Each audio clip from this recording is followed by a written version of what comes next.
Today, we're going to take a look at detailed Pokemon tier list in Pokemon Unite, so you know what to pick when you start off the game on mobile September 22nd. Let's go!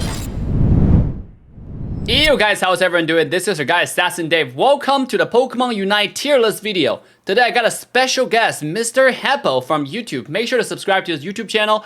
This is a two-part collaboration. If you want to learn about items, make sure to check out the part 1 of the collaboration in the link down below. With that, let's get into the video. Alright guys, welcome back to the actual tier list section. Let's start with our first Pokemon, which is Absol. Heppo, what do you think about like Absol? Where would you place Absol in the tier list? Absol. That's a tricky diggy one. To me, it's sort of like a hit or miss. If you can be successful in the early game, it can be super strong. But yeah. In late game, it falls a bit, and in professional, high-elo, master scene, I don't see Absol that often. Yeah. So I think with that saying, I think it goes somewhere in the middle side of things. Like you put it there. Yeah. Yeah, like I would agree, because this is a really fun Pokemon. If you play on your own, you can kill people in one auto type, which is so satisfying. But you're absolutely right. We don't see it in competitive scene that much. Now, I have an idea. Let's just go ahead and put Blastoise as tier S. Because this is absolutely the top. Would you agree? Yes, super broken right now. Like for a defender, like way too much damage on this character. Like super good, definitely. Yeah, this Pokemon you take it in the jungle, it's literally just once you get level 7, you don't need your ultimate, you don't need your Unite.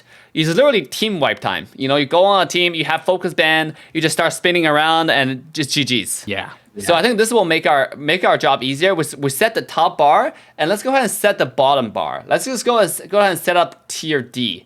Who do you think is the tier D right now among all the Pokemons? Let me think for a second. I might even have to say Gengar. At the beginning when this game came out, Gengar was such a threat. People thought it's the best thing ever and so OP, but after a couple weeks, people started to notice that, he's not that OP after all, and I don't see Gengar in that many games. Yeah. So with that said, I think he's one of the worst characters. Unfortunately, I think Gengar is one of my favorite Pokemons of all time, but in Unite, it's not as good. You know what? I would 100% agree with you on that. I actually do think Gengar is the worst. Same as you, I have the most amount of games in Gengar. Like, I think we're just like brother from a different mother, to be honest, in that aspect. This Pokemon is so fun, especially when it first came out, and it's in lower elo, because you just think you're god because you're in lower elo. But once you start going to the higher elo, you realize, it's actually so hard to continue to land your hacks. And the most important thing is, because Gengar is so weak early on, like, you can't really do anything, you know? Like, he's so weak. Like, you go to level 5, what do? Gengar's power spike actually come at level 7. Like, all the other Pokemon's fighters, they can do something at level 5. But Gengar at level 5, you do nothing. Like, you're literally still useless. You're only useful at level 7. Yeah, he's super weak early game, especially on Ghastly form. It's just, boop, not good. So now we have the high bar, which is Blastoise. The low bar is Gengar. Now we go down the list and then to see individual Pokemon where they belong. Okay, so how about Blissy? Where would you put Blissy? I see potential in Blissy. Yeah. Maybe not S tier, somewhere in the A tier. He can be good in right circumstances. Let's say if you got a Cinderace on your team or Greninja, that those amplifying abilities you can use is super, super good. And I've seen Blissy played in high elo as well, so yeah, I'll give him an A tier. It's down to an argument. Maybe low S tier, high A tier. What do you think? The thing about Blastoise is it has to be a standalone tier. So, like, for this video specifically, everything that's not Blastoise is gonna be A. Fair. Yeah, that's good. So, because Blastoise is just on a different tier right now, so we're gonna go ahead and give Blissy the A over here. It's really, really nice Pokemon. You're absolutely right. It's used extremely popular in competitive scene, and even in a lower tier 5-man, like, if you know how to use Blissy, it combos with so many people in so many different ways that Purify on quad control is simply insane, you know? And also the fact that you have insane, like, auto-attacking enhancement, which works so well with so many Pokemons. It's just an incredible combo Pokemon. Now let's go to Charzard. What do you think about Charzard? Charizard. He's kind of weakish early game, but once you hit that level 9, you get that Unite move, he starts to get much, much better. He's a lot of fun to play, but he's not a top tier player. But I don't think he's the worst either. Yeah, you're kind of leaning towards the B. Maybe C. It's a tough one. Also, one thing which is a plus for Charizard is that his Unite move charges relatively fast. So his late game potential is better for sure.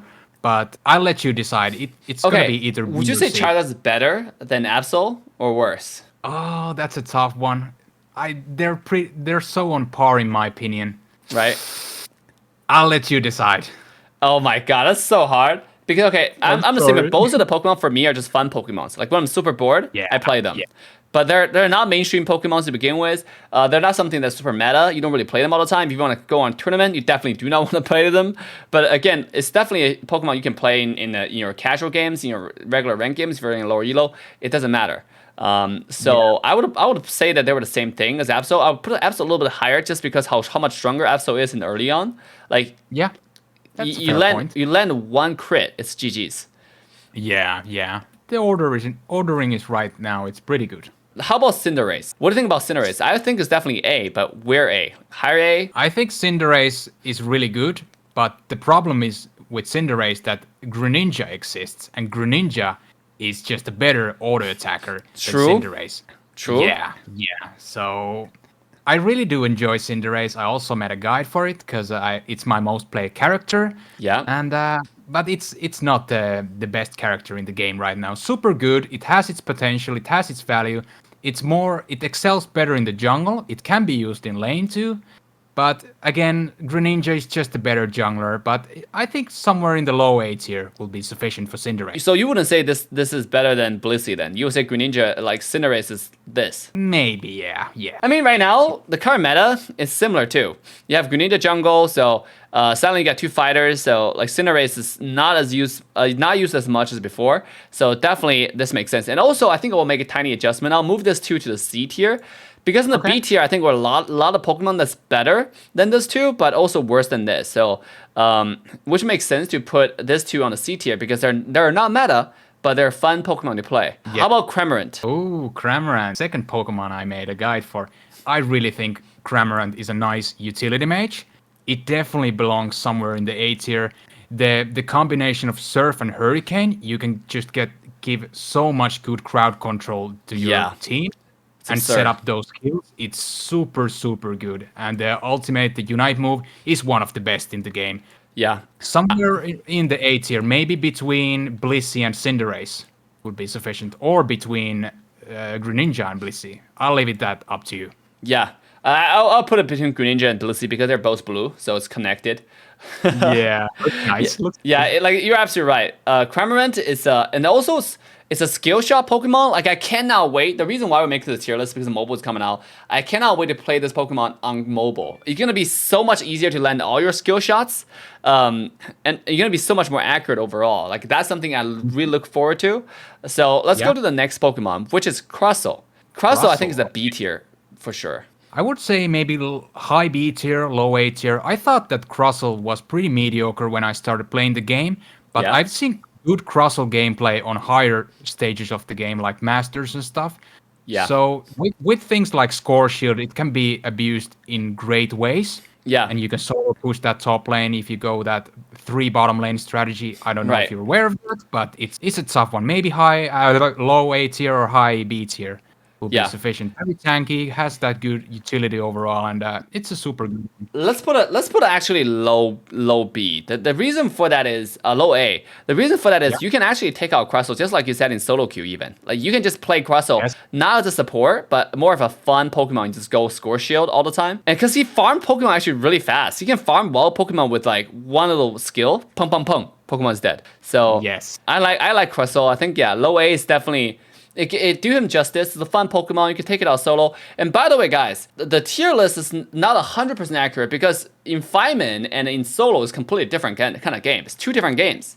So I would say what we are doing right now is more of a solo or you play duo trio type of thing. But it's definitely not Fireman exactly. If you do Fireman, we might have to evaluate again. Let's do Eldegoss. At least B. It's one of those Pokemon I haven't played myself. But I see potential in Eldegoss. Yeah. The way she supports the team, the Unite move is pretty good. Also, that movement speed path she can create is really, really good. Yeah. And even things like Muscle Band can work with this character. So I'm just iffing between high B and low A. I would say B is sufficient to put it. Yeah. What do you think? Yeah, I think so too. Because Eldegoss is really, really strong. It's one of the strongest in 5-on-5 again. But in a not so 5-on-5, in a realistic situation when you don't have a 5-man all the time, Eldegoss is not always the best. Because again, you try to play Pokemon that have the potential to do something on your own, and Eldegoss is not that Pokemon, right? Like you're completely a support Pokemon. You can do some damage with when you constantly throw skills, but against any decent players, you're not gonna do significant amount of impact on your own. So I'll put him at B. What about Garchomp? Garchomp. It's one of those Pokemon that really excels on the late game. But if you screw up your early game, it's gonna be a no. It's not gonna be a good thing. I see. I've seen guys like Yumus really really successful with Garchomp. He has run those different builds on him, and that way I've seen some actually light on this Pokemon that it can have its potential. I don't think it's a D tier. Maybe high C tier, low B tier. Yeah. The problem, like I said, is that very weak early game, but super strong late game, especially that Zapdos fight. If you have a Garchomp on your team, it's gonna be one scary fight coming up. So yeah, absolutely. Like Garchomp it's a confusing. Like I would agree with you. Like the early game is just too weak. I would say he's on the same level as Gengar. Gengar and the Garchomp are kind of similar in the early game, but the thing about is Garchomp actually scale into late game where Gengar doesn't. Gengar is strong, but he's so situational where Garchomp, you just go in and you have so much lifesteal, you just stay in there and keep on smashing everyone. Yeah. I also want to point out that Garchomp excels in the jungle. If you put Gibble in the lane, it's not going to be nearly as good. I think due to the fact that he's excelling the late game, you want to put this character in jungle. If you don't, you're going to have a bad time, in my opinion. Yeah, to let him farm. In fact, when you have Garchomp, your strategy might change. You might not even try to contest the early Dreadnought, to be honest. You might just let that go and then have your entire team take out the Rotom first, to be honest. Like, that strategy is not heavily used in Pokemon Unite because the game's still developing, but in traditional MOBA, it's very, like, the game even is designed to be that way, where you're not supposed to just contest one objective all the time. Sometimes if you have a weaker comp, you should look for trade rather than contest. If you know you're going to lose the team fight, why do you go over there and waste your time? If you know they're going to win and take the Dreadnought, they might even kill your entire team. Why not just give them the score zone in the bottom and you trade the top? You don't lose that much, you know, and then at the same time, you jungle get a farm, and towards the late game where you win, you can win with Garchomp. So next one, Gardevoir. This Pokemon is a little bit controversial. What do you think? For sure. I think it has the same dilemma as the aforementioned Garchomp. Yeah. She's super weak early game, but once you do get to those late game levels, she can be super good, especially with the Unite move and the AoE damage combined. But if you get left behind as a Ralts or Kirlia in the early stages of game, you're gonna again have a bad time. But if you do have a semi-successful early game and you get that Gardevoir semi-fast, you can be golden with this character. But it's definitely not a top tier, but I wouldn't say it's not a bottom tier either. Low B tier or high C tier is where I would put it. I 100% agree with you on that. I would put Gardevoir a little bit ahead of Garchomp in a sense because Gardevoir is ranged. And when you play a ranged Pokemon, it's easier for you to position and kite. Where if Garchomp, you go in and you don't really have a good engage, you're kind of screwed, right? You're just sitting in there and you're dead. We see this in Asia meta, where they run Gardevoir jungle, you know, to give Gardevoir farm. Because in the late game, this Pokemon smash everyone. You know, literally one skill dead. You don't even know how you die. You get touched by skill, you're done. So like I would say Gardevoir is definitely she's on the exact same tier as a Garchomp, but I would say like they're about the same. And also Lucario, we have to put it the first in tier A. I think there's no there's no argument in that. Lucario is super good in all stages of the game. I've seen it played many times in higher elo masters. Super versatile, and man, the potential with this character is just so nice, so goddamn nice. So I think the positioning you put there in the list is more than sufficient. So high A tier. Yeah, Lucario is the thing about this Pokemon is everyone use it. Like every single game. When you get the higher elo you get, the more you're gonna see it. And then once you get to master, every single 5-man you play, you're gonna see Lucario 100% of the time. He can secure any objective. His Super Punch does more damage than any other skill in the game with a single skill. Like, you can steal anything with it. You can secure literally anything with that skill. That's why you see so many Lucario come in and steal Dreadnought, so many videos online where Lucario stealing Dreadnought, Zapdos, all that kind of stuff. You can steal anything with this Pokemon. Yeah, for sure. Super good Pokemon right now. Yeah. So definitely a high 8. Okay, what about Machamp? That's a interesting one. Machamp, for sure. He's an interesting one. I personally have had a decent amount of success with this Pokemon. Same. I think he's... Yeah, as a jungler, I think his ganks are super good. Like I said, good ganks with this character, and he might fall a bit in later stages of the game. But in solo queue environment, I think with Machamp you can carry out games so fast. Yeah, absolutely. So effectively, and on that note, I'm gonna go ahead and move the Blissy a little down a tier to the high first one, the B. The reason why is you cannot solo win with this. Like if you play a trio, like Blissy is really powerful, but like we talked about, you have to synergize with other Pokemons. You know, where everything we mentioned on this tier, you can do stuff on your own, including Crustle. You can completely be on your own, just run around, and score stuff. Where you cannot do that with Blissy. So it doesn't matter how strong this Pokemon is, it doesn't fit our scenario where we need to be talking about like a trio, duo, or even solo situation as a more frequent scenario that you see. So let's put Blissy on high B. How about Mr. Mime? Oh, Mr. Mime, Mr. Meme. It's one of those middle tier characters, in my opinion. He can work out well when you know what to do with it. For me, at the beginning, he was very confusing character. Like, what is this guy doing, or what are his abilities? But once you get to know Mr. Mime better, he can be very, very valuable. Yeah. That combo with the wall and stun, or if you do the link chain ability and then do the psychic thing, those two options, they can be very, very efficient. And his Unite move is also great. So not a top contender, but not a low contender either. I think somewhere in the B tier is more than sufficient. I would even say he's better because the thing again in our scenario, he can solo carry, and his early game damage is so high. Like if you look at B, like Gardevoir, the reason why Gardevoir is low B is because like its early game is so weak, Where Mr. Mime, after he learns like 2 skills, you're dead. Like literally if you put up a wall and throw it onto the wall, 60% of your HP in one combo. Yeah. Good Mr. Mime player are game-changing in early game. Yeah, for sure. I think that high B tier is sufficient enough. So let's go with that.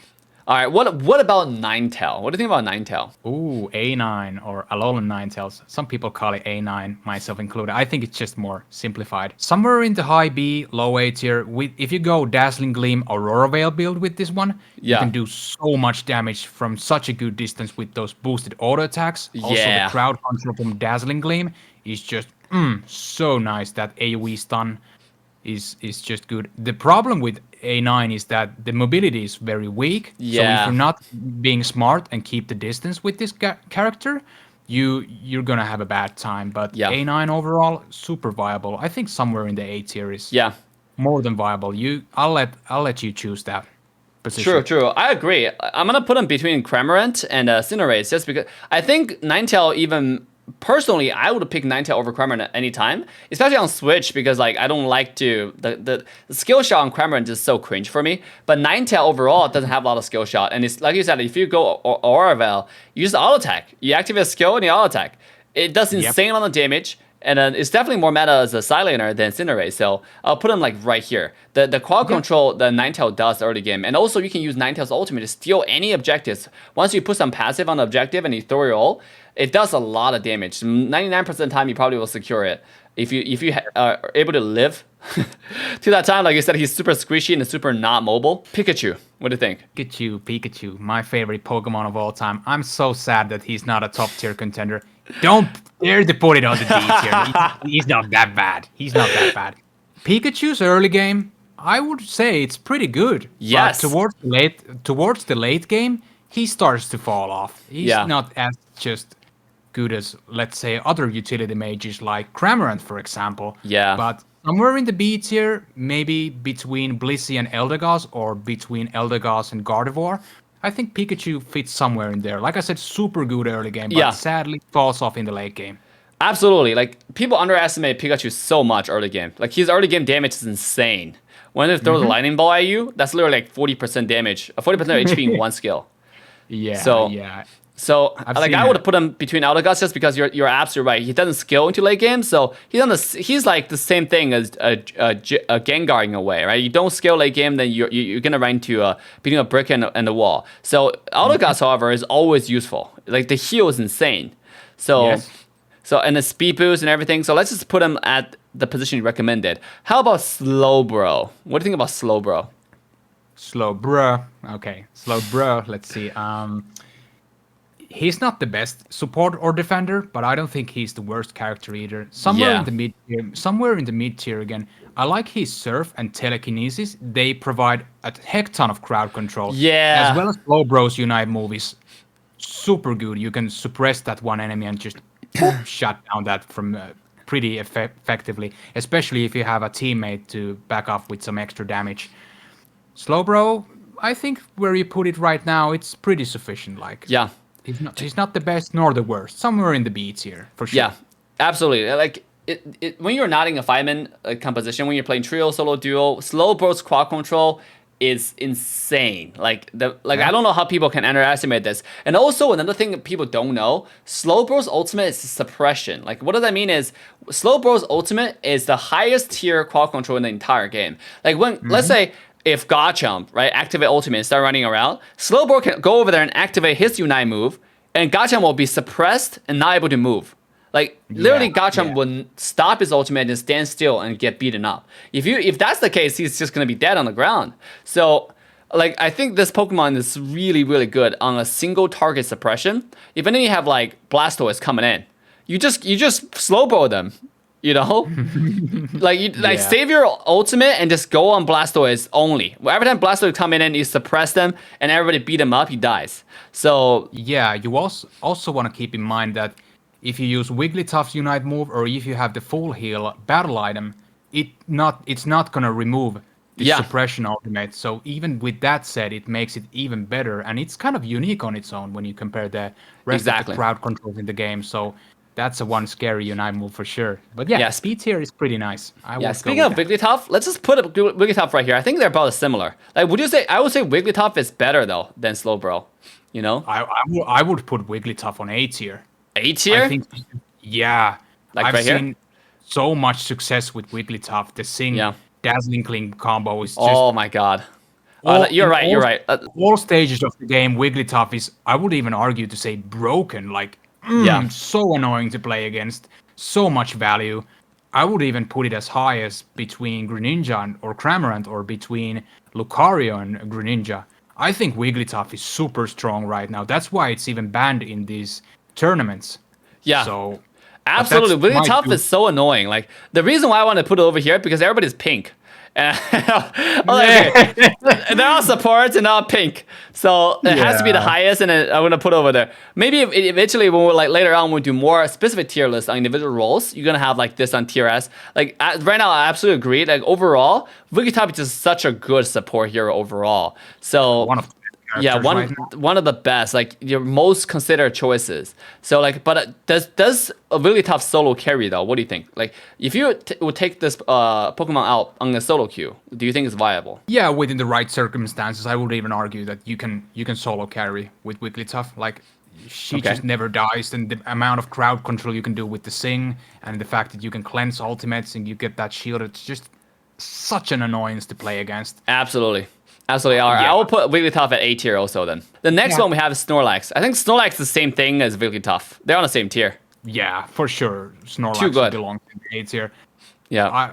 I'll let you decide whether it's better or worse than Wigglytuff, but the crowd control and the tankiness Snorlax provides is just super, super good. That heavy slam combined with the block, you can just zone out people so well effectively, and man, such a good character. Highly recommend Snorlax as well. Doesn't matter what people say, Snorlax is always number one in my heart. The fact that the way how I like to play mobile games is I like to have clear roles. Like people do their own job. Snorlax is one of the Pokemon you know exactly what he's gonna do in a 5-on-5. Just the fact like he's so chubby, he walk up, he form a wall. You know, he can slam on top of your head, knock up the entire OE. The initiation where he can use eject along with the slam is just insane. The range, you know, and then just push everybody back. So I will give Snorlax a tier A, definitely on a high tier. But again, nothing nothing beats Blastoise right now. So, all right. Yeah. Talonflame, C tier, right? Like right here, or right here, or even high B. Low B tier or high C tier, in my opinion. Okay. Talonflame is a tricky dicky one. He can be successful in solo queue. People get usually surprised when you use this fly ability, how much base damage it does. Yeah. So you can have those effective ganks in early mid game.